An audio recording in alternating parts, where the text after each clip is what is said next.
поднесуваме денес кривична пријава за сторено кривично дело саботажа по член 315 од Кривичниот законник против поранешниот председател на Уставниот суд Никола Ивановски, поради тоа што сметаме дека на подмолен начин има предизвикано тешко отстранливи последици по уставниот поредок со тоа што како најповикан, односно како чувар на уставот, него става упорно 2 години на дневен ред законот за двојазичност, кој што е прв преседан во историја на уставно право, каде што на местото на председателот на републиката е потпишан чиновник од собранието, од кабинетот на Талјат Џафери.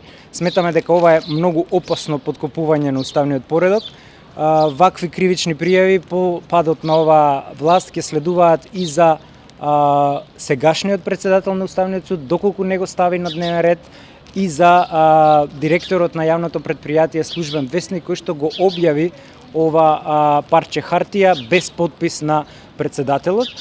Сметаме дека се исполнети сите елементи на законското битие на кривичното дело саботажа, кој што е предвидено како кривично дело, тешко кривично дело против државата.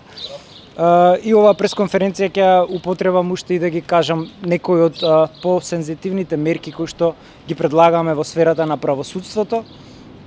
Тоа е укинување на трајниот мандат на судиите и воведување на низа антинепотистички мерки со цел да не може на едно исто апелационо подрачје таткото да биде судија, синот да биде обвинител, мајката да биде адвокат, а ќерката да биде нотар. Значи тоа не постои никаде во светот и мора да се стави крај на овие фамилии кои што владеат во обвинителството и во правосудството.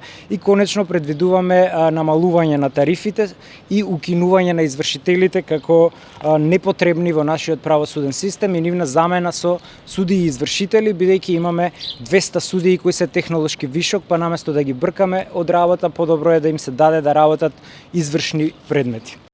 Левица во парламент. За окружи број 4.